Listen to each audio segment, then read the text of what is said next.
to another Growth Masters Federal presentation on growing your business in the federal sector. Your host is Shirley Collier, President and founder of Scale to Market.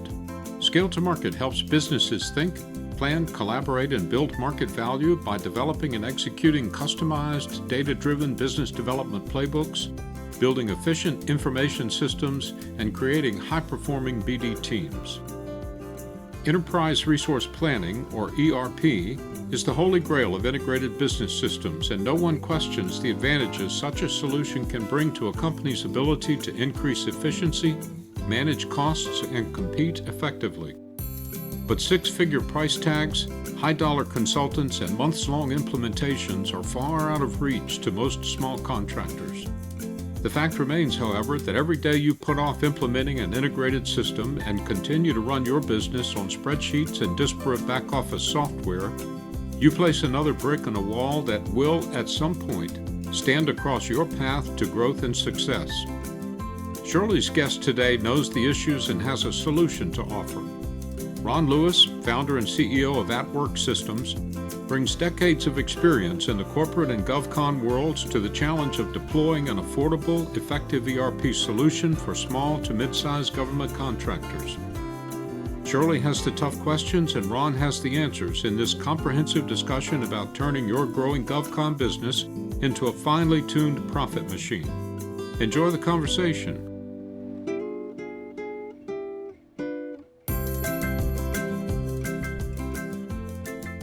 Hello, Shirley here. In my practice, I help companies develop and implement a disciplined approach to federal business development. What I know from having had my own government contracting businesses over the years is that business development does not operate in a vacuum. Successful, sustainable business growth is accompanied by disciplined thought, processes, and systems in other areas of the business. And that's what we're going to talk about today. What are the characteristics and best back office practices of small government contractors whose infrastructure supports profitable growth and ultimately the company's market value? My guest today is Ron Lewis, the CEO and founder of AtWork Systems, which recently released an innovative ERP system named OneLink, optimized for government contractors, which I think my audience will be particularly interested in. Welcome, Ron. Shirley, it's great to be with you. I'm certainly looking forward to our conversation. Ron, we only briefly introduced you. Tell us a little more about your background. I have 2 decades of experience with GovCon contracts, and I've been a CIO and a CTO for a billion-dollar-plus company. I started off my career as a program manager and division general manager. In all of those roles, I've had to put together teams, and I've worked a lot with small business. So what were the challenges or issues that you observed that needed to be solved? Well, both large firms and small firms had challenges integrating ERP into their operations.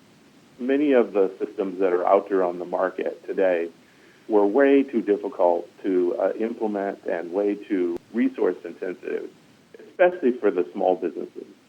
And looking at that and having, kind of worked that issue for the last decade, it really kind of inspired me to take that challenge on and see if I could create something more affordable for small businesses, especially something that would be much easier to implement. Now, Ron, surely you knew that there were other solutions already in the market. What were government contractors telling you what was missing from current offerings? Well, they wanted something, obviously, that was much easier to implement, that was much less expensive. A lot of cases, I think, when they took on some of the traditional systems out there, they spent more time turning off features and really leveraging the tools. And because a lot of the ERP systems weren't built recently, they didn't really have the latest, technology. And that means better collaboration tools that included features like workflow, in Dropbox-like document management capabilities, video chat integrated directly into the tools. And then the biggest thing is, better tools for configuring the solution so that it didn't take, months or sometimes many months to get them up and running. And in my personal experience, what I wanted to be able to do as well is I see a lot of kind of movement in the small business community relative to mergers and acquisitions. They wanted something that they could put in place that would support, that function as well.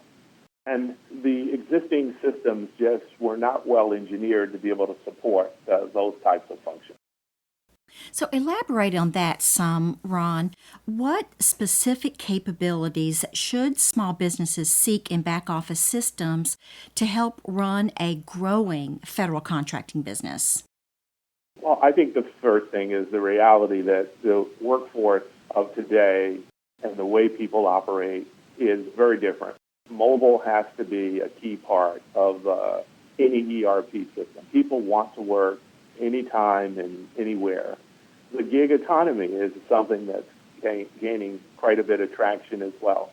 And what we mean by that is there's going to be an increasing resource pool of independent contractors that need to be successfully integrated into companies' workforce. And so the core technology, in order to be able to make that happen and be able to bring those workforces together, also has to support things like workflow, so that you can have the ability to integrate effectively the people who are in your company, but also the other resources, such as the subcontractors or vendors that might be outside the company. And even customers want better access to the information. And so the other thing that I think is a key driver in terms of capability is this notion of kind of a Dropbox-like capability, so that you don't really have to move a lot of paper around, so that as you're doing transactions, you can attach source documents to those transactions. The system, also should create a virtual representation of the organization. And then using that virtual representation, you can apply policies to the org to allow you to control really how it operates. You will find a lot of those features in the enterprise class ERP system, but increasingly the smaller companies need that capability as well. Yes, I would agree with that. Ron, what about the ability to operate in the cloud? I think that goes without saying. In a lot of cases, you're going to be operating, maybe you have a headquarters, you then win a contract, and you now have to stand up remote offices. You want to be able to have a consistent, integrated view of the data that's needed to support your program. And the cloud actually provides a way to be able to give people that view of the information. The other thing that the cloud does is support the ability to actually put in place end-to-end processes, so that you can have processes that go across your core business functions, such as your human capital management, your accounting, your project management. And you want to do that in a way that if you're a government contractor, you can pass a DCA audit. Ron, this all makes a lot of sense, but the biggest complaint that I hear from small businesses is that this sounds extraordinarily time-consuming, and they just don't have time to devote to large projects. Yeah, I hear that a lot. I just think when you look at some of the systems that have been out there for a while, it is very difficult to implement them. There is a lot of features and a lot of configuration that you have to do. And so what we've done with the OneLake system is we've really stepped back and thought very hard about how do we make this configurable so that there's no custom coding done. You can do everything through a set of wizards to be able to configure the system. What this allowed us to do is to be able to get up and running in weeks rather than months. And so through a process that we've put in place where we interview them, we have them answer a set of questions, we now have something that I think is very efficient for small to mid-sized companies to be able to deal with some of those traditional barriers. Give us an example of how an integrated system should work. So if you were to look at our main landing page, you would see two icons. One would have bids, contracts, estimates, and then projects. And so think about the life cycle a company goes through. They're actively bidding things. Some of those bids are going to be successful and turn into contracts. If that contract happens to be a GWAC vehicle, now we're going to actively be bidding task orders that come out on that vehicle. And so what we've done through our system is allow them to go through that entire life cycle so they can create a bid. Then that bid can be immediately turned into a contract is successful. So they can then set up that contract. Then that allows them to then start to issue estimates and delivery order bids. Those that they're successful in winning, they can turn into projects. All of that's done in a seamless fashion. And then once you actually start to perform, you want to be able to use the workflow to integrate subcontractors and give them the core components they need to be able to bring their time and expense and any purchasing that they might do and give it that information to them in one integrated view. So you mentioned this utopian concept of workflow, not only for employees, but the extended supply chain of subcontractors, vendors, and suppliers and so forth, which in government contracting can be quite extensive. Explain what contractors should be looking for in this regard. Think about your enterprise as being extended and consisting of both your subcontractors, any of your 1099 consultants, and even your employees. We know that at least a lot of the millennials really have embraced this idea of, the gig economy. And so how do we now build a system that allows these folks to integrate effectively and work on the project in a collaborative way? I think the thing that we've done is we've thought about that very carefully, and we've integrated some of those things into our product so that if you're the person who's got to have the role of the program manager, what you want to be able to see is what's going on across all the resources that are on the project, and then through the digitization that we've provided to the transactions that one is processing, you have that kind of insight. So, Ron, you mentioned the concept of policy implementation that is role-based. Explain this a little further. So in our system, what you do is you build out an org, you build out your workflows that are going to be used to tie together all of your resources. But those workflows are driven by a set of policies that drive how the organization is going to make decisions. Things like how it approves transactions, how it delegates transactions. And so what that allows you then to do is to be able to not have the system necessarily drive how you're going to operate in a rigid way, but you configure the system based off of things that are already core practices that are in your business. And so a good example of that would be the human resources policies, things like personal time off, how much time employees can request for PTO. That's easily configured and integrated into the workflow system through the ability that we provide. And I love that. You're recommending an integrated approach to building infrastructure, but that's not usually what small businesses start out with. What have been your observations in the marketplace? Businesses go through a life cycle. So when you're first starting out, you've got 3-4-man shop. It might be spreadsheets that are driving a lot of how you do functions. And you may be using those spreadsheets. You may be putting in place some processes in terms of, who gets to approve what. But quickly, you will see that that's not an efficient way to operate your business. Probably gets you up and running, but short term, that has a cost associated with it. And so a common approach that I see is companies deciding that it's better to outsource the whole back office.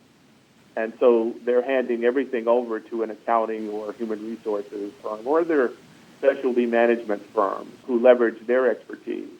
The issue with this is it can be expensive. It also, you're turning things over to a business that may not have your best interest at heart. They really got a profit motive. And so it's very hard to control your costs and be competitive when you've taken that approach. And I think probably the last downfall with something like that is you really want to grow your business in a way that you understand your numbers. That's a core asset for you. And that, furthermore, actionable knowledge ultimately ends up residing in your hands rather than outside of the company. And I would agree. I've observed that also. Homegrown systems and then outsourcing, those are very common approaches. What others have you seen? I think three others that I want to mention. Let's say now the company's gotten a little bigger.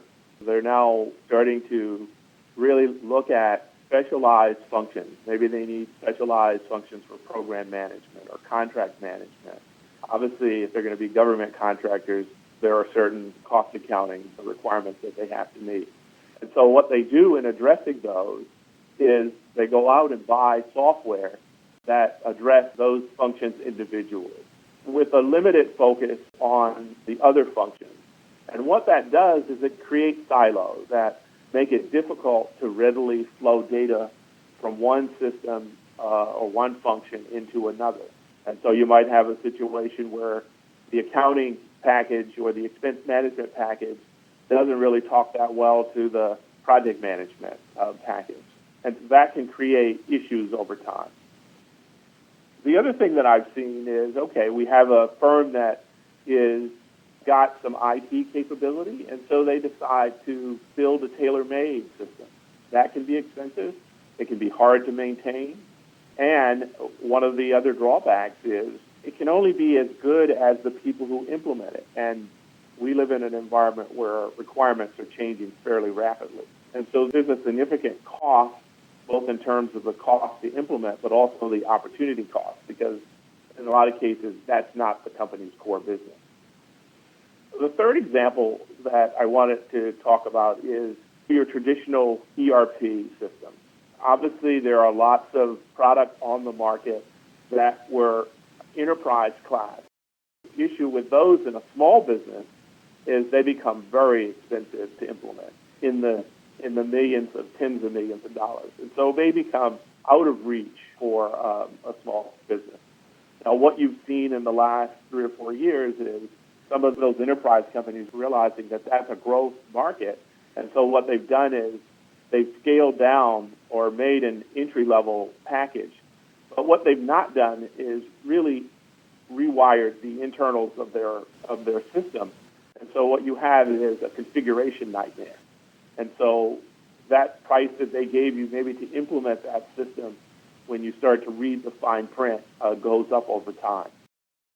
I have seen that as well. Cost creep without your being aware of it. And before you know it, you've spent 3 times what the original estimate was. That's exactly right. I've seen that many times. We need to take a break. My guest today is Ron Lewis, founder and CEO of AtWork Systems. When we return, we'll be talking about metrics, one of my favorite subjects. Stay with us. We'll be right back.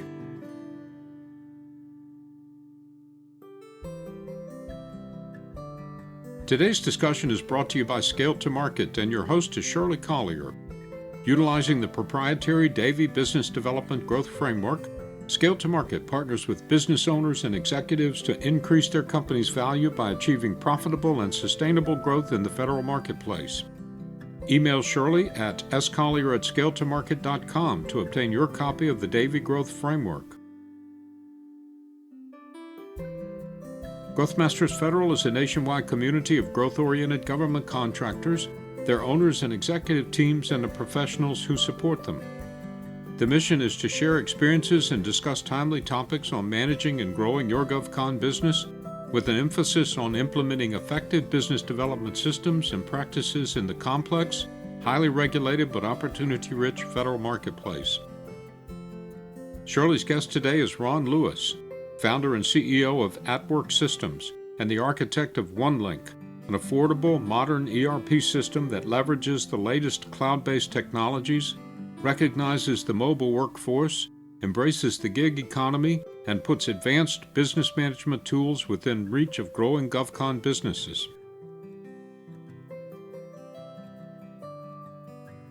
Welcome back. Many small businesses start out as subcontractors. Then they may prime some small business set-aside contracts, but ultimately, to grow and add real market value, they should pursue full and open contracts and learn to team strategically.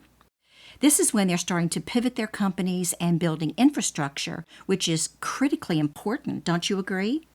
I do agree. In fact, in those early days, small businesses, they win because they have capability, they have relationships. But over time, they're building their company's corporate resume in a way that they can get to become prime contractors and maybe even compete effectively on full and open competition. And although they may not realize it at the time, their ability to control their costs as they grow and put the infrastructure in place, those decisions need to be made strategically. And the choices that they make early on will determine how effectively they can compete as they grow. So what you want to be careful of is really not unwittingly entrench yourselves into systems that are going to make you a high-cost operator.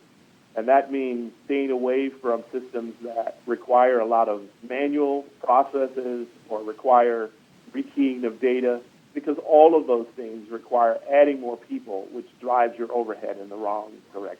I would agree with that. I concentrate on business development discipline and infrastructure, as you know, and I frequently recommend and support business development systems like EasyGovOps and GovBD, which make the sales and sales management processes efficient and effective. So I can definitely relate to your emphasis on managing the other operational functions of the company. In business development, we have a clear metric, and that is contract wins, with an emphasis on profitable contract wins. What would you say is the key metric contractors should measure in their ERP software? I think there are many nuances to this, but the most important, I think, is being able to know your costs, manage your costs, know where you are on a particular program, be profitable and competitive. Companies need to be able to calculate and justify and then manage their costs. A well-designed ERP system should give you the metrics and the analytics at the click of a button to have that type of information. When employees host their labor or when expenses get processed, you want that information instantaneously to show up on your projects and to show up in your GL. So a manager can be much more effective in doing the corrective action that may be required if something isn't being executed correctly. And so I think that today's system and the processing power that you have at your disposal, especially operating in the cloud, should be oriented towards providing that insight that is required to be effective at delivering on your customer commitment. And what role does a well-designed integrated ERP play in the bidding process? It should have a bidding and estimating capability. For example, let's say you have a GWAT contract. The rate should be set up. And then once you have the ability to now start bidding on delivery orders, that you can effectively plan and estimate your cost so that it becomes very easy for you now to respond and submit a bid. And then once you are successful in winning that bid, the system should then give you the tools, the ability to track your labor, track your time, track your vendor expenses, and be able to post those against your project so that you can remain profitable at all times. You have the insight as to what's going on and can make the corrective actions that are necessary. And Ron, another metric that we have not explored fully yet is the value of time. Yeah, all too often we've met with small to mid-sized businesses interested in our product and discovered that they're using spreadsheets to manage their contracts or popular accounting software that requires them to spend nights and weekends calculating payroll or adopting to the latest contract mod. What we want to do is provide digital workflows of an ERP system so that they can support the cost accounting of functions without them having to expend any of their effort. And that can save them time because the system is structured to ensure that every employee, consultant, subcontractor, or vendor is behaving according to the company's policies. And it provides the ability to guide them to better performance. If the manager is going to be on vacation or sitting on an approval as well, the software should ensure that the work continues to get done in the organization. Yes, time is money. And also of critical importance as contractors grow is to be able to access, understand, and act upon good business performance data. Yeah, data is a resource, I think, that's often underutilized by small businesses. If you contrast what large businesses are doing, they know where their data resides, and recently they've started to spend literally millions of dollars in business intelligence solutions and also artificial intelligence. It's been very difficult, I think, for small companies to have that kind of access because it's expensive to put those kinds of infrastructures in place. If you look at companies like Facebook, what they've been able to do is really digitize the collection of both individual and business data in a way that they've really created a gold mine for themselves. A well-designed ERP system should make that data that's being generated as a course of how you've made decisions, how you're operating your contracts and your projects and your programs. It should make that data accessible in a way that it can be analyzed. And what you get from that is better decisions because they're data-driven decisions. You get better insight to put the corrective action programs in place. And you get a workforce over time that is more focused on, rather than just moving paper around and providing, low-value functions, being able to provide the kind of analytics that can support better decision-making. And that is rare for small contractors. I know the large guys, as you've indicated, they're spending millions of dollars, but the small businesses don't have millions of dollars to spend, yet they need the same intel. So that's a critical point, I think, to make about these small systems, is that having a small business doesn't mean that you're unsophisticated. It just means you're small. You still have very complex needs, just fewer resources to manage those needs.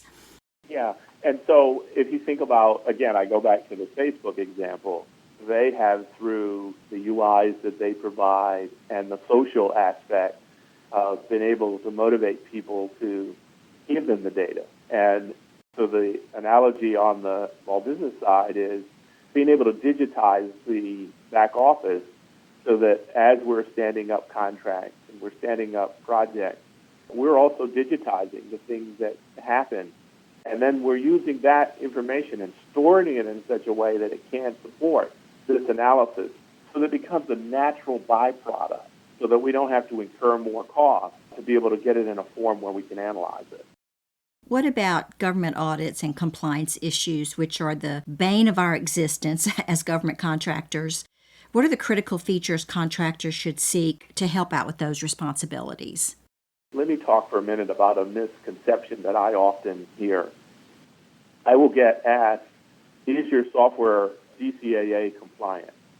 And the software itself is not the thing that holds the compliance. It is the organization that is DCAA compliant. The software has to be built in a way that it allows you to achieve that compliance. And so what we want to be able to do is to make sure that as we're picking an ERP, a platform, that you've vetted it against the DCA evaluation criteria, mainly the SS 1408.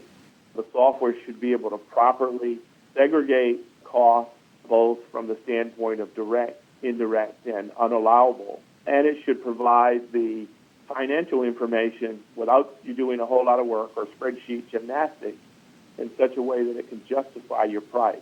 Small businesses should be able to support the government audit by attaching any of the supporting documents that are going to be required, which eliminate a lot of administrative costs.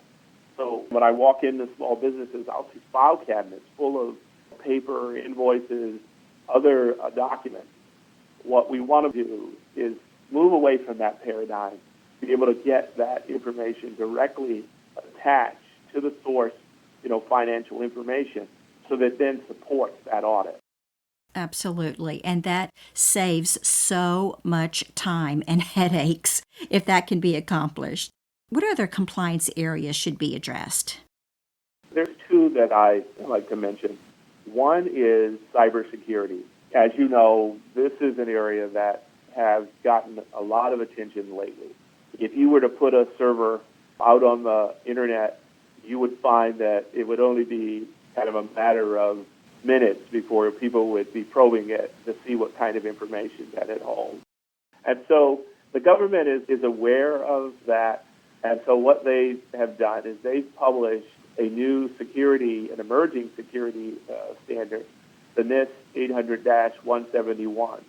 And while they've given companies some time to be compliant with that, non-compliance could prevent you from doing business with the government. And what that system does is, or what that standard does is, it lays out about 110 controls that your system needs to meet in order to have sufficient security measures in place.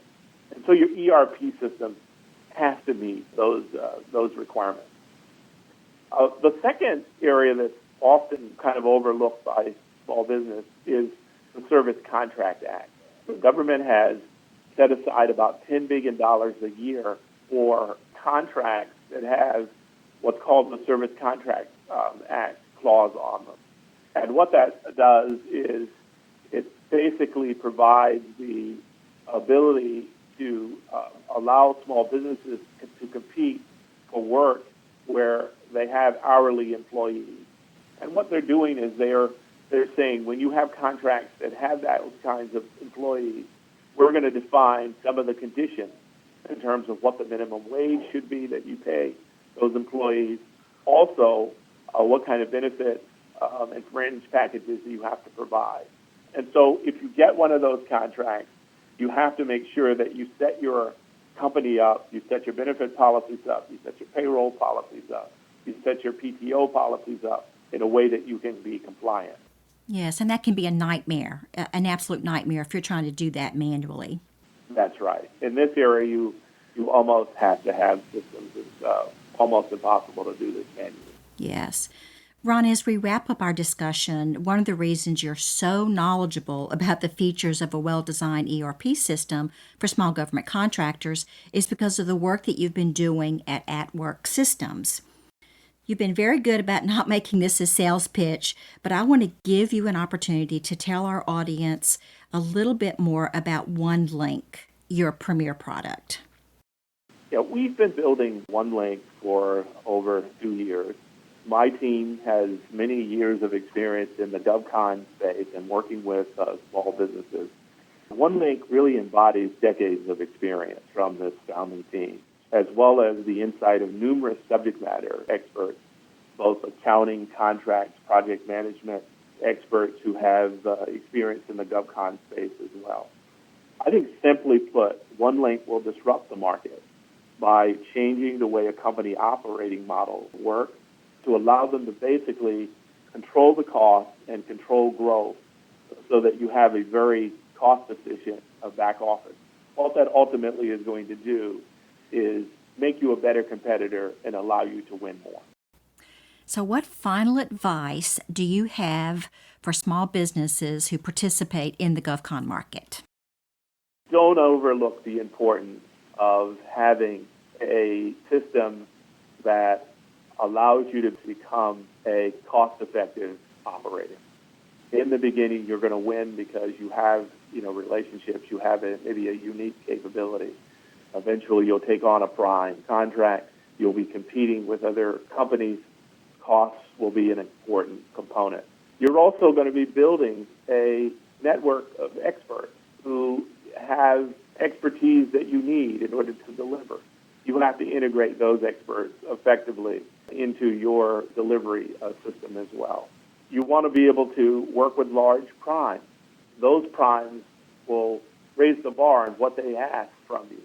They expect that their subcontractors know their costs, they can justify their rate, that they're going to be compliant, both in terms of security as well as can help them get through their audit, that they can bid effectively with them, and that they also will be able to supply the kinds of facilities and resources that they need to win.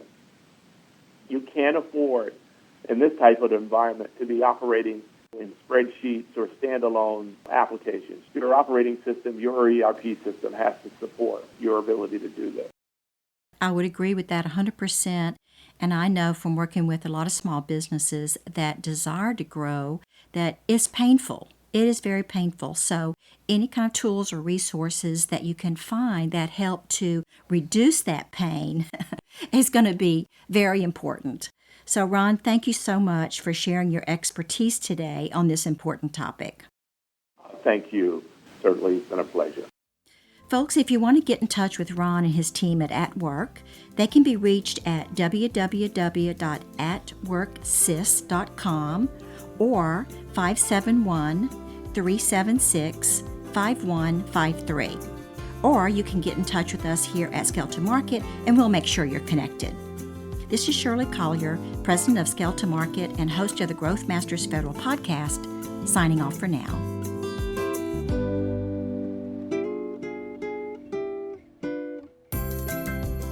We appreciate your taking time to be with us today and hope you found the information useful. Drop us a line and let us know what you think. Check out the OneLink ERP system at atworksys.com. And if you'd like to discuss ways to increase shareholder value and instill enduring BD management principles into your GovCon business, give us a call, reach out on LinkedIn, or visit our website at scaletomarket.com. That's scale2market.com. For those who prefer a visual experience and want to view this webcast again, it's available, along with our previous work, on the Scale to Market website. And for those who get their information on the go, you'll find the podcast on the Growth Masters Federal channel. We welcome your feedback and look forward to having you join us again soon for another informative Growth Masters Federal presentation.